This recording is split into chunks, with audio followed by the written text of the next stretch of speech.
Moving on now, with the Rajya Sabha elections just 2 days away, the BJP in Rajasthan has resorted to desperate measures to prevent horse trading. Now, the party has gathered all its MLAs at a resort near Jaipur.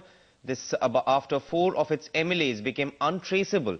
Now, BJP General Secretary Vasundhara Raje claimed that the MLAs were taken to the resort to train them on how to vote. However, Raje has not ruled out the possibility of horse trading by her political rivals ahead of the Rajya Sabha polls on the 17th of June.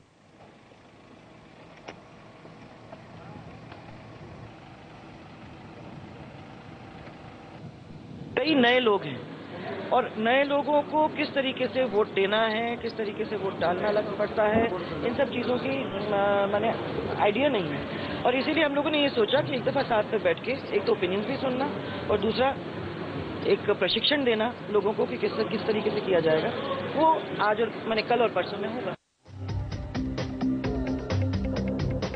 हम लोग तो चुपचाप अपनी party को संभाल रहे हैं, वो अपनी पार्टी को संभाल रहे हैं, कांग्रेस अपनी पार्टी को संभाल रही है। मेरा खाली कांग्रेस से इतना ही आग्रह है कि मेहरबानी करके इसको मंडी न बनाएं। Behind me is the hotel 20 kilometers away from Jaipur, where BJP has kept its MLAs in order to avoid horse trading. The party has 79 legislators in the state, and out of which almost 60 of them are here in this safe custody. These MLAs will be kept here for almost 2 days until the voting for 4 Rajya Sabha seats happens on 17th of June. These MLAs have been cut off from the outside contacts. I tried to call several of them, but none of them responded. Obviously, the party doesn't want any of them to remain in touch with the outside forces and be available for a prize. In Jaipur, with camera person Dinesh Sharma, this is Rakesh Goswami for Times Now. And moving on now, a day after meeting the Prime Minister, Naga students have agreed to temporarily lift the economic blockade in Manipur. However, it remains to be seen whether it will provide any relief to the people of Manipur, as the Naga students have threatened to revoke the suspension if the Manipur government fails to address their demands. The centre had toughened its stand and said it would send paramilitary forces to end the blockade by Wednesday.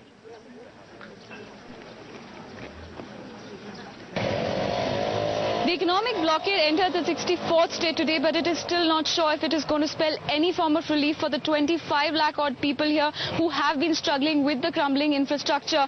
Remember, the Naga Students Federation came out in the press yesterday and said they are seriously considering calling off the economic blockade. This comes after their meeting with the Prime Minister yesterday. He said that the Prime Minister did give them a year and said that he will be considering their demands. Also, the Ministry of Home Affairs yesterday said that the central paramilitary forces will be moving into the National Highway 39 and putting an end to the economic blockade.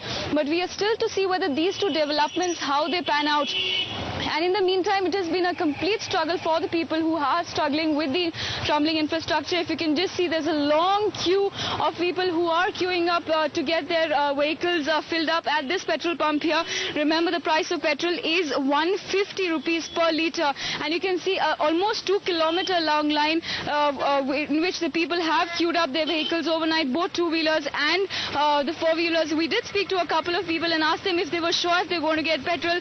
They said they still have no certainty when is it that the fuel pump is going to issue petrol, but nonetheless, they said it made sense to just queue up their vehicles because of the absolute shortage of fuel.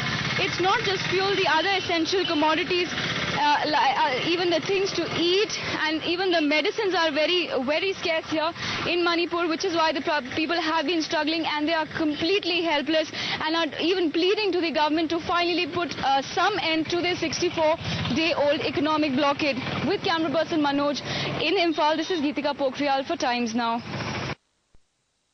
Issue of Manipur government forcibly imposing the election still remains, and the demand of amendment has not been fulfilled of the ADC Act. So tomorrow, even if we decide to restrict, relax for the time being, any moment we will only temporarily suspend. We can only tell you that. Temporarily suspend. Any moment it will be resumed till issue is resolved. Temporarily suspend. Any moment, maybe after 2-3 days, if government of Manipur is still at Taman. And the standoff between the NSCNIM and the Manipur government led to a continuing blockade of goods going to Manipur since the 12th of April. The agitation was led by NSCNIM and it wants the 4 hill districts of Manipur with Naga population to become a part of Greater Nagaland. The agitation further intensified with NSA and IM leader Muiva being denied permission to visit his native village in Manipur's Ukhrul district.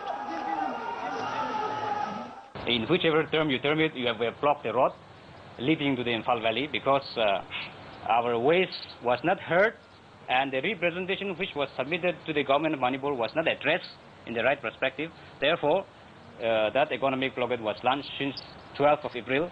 It's continuing till today. The blockade extends from Numaligarh to Imphal on National Highway number 39 and from Silchar to Imphal on National Highway number 53. National Highway 39 is Manipur's lifeline. Prices of commodities have skyrocketed ever since the blockade began.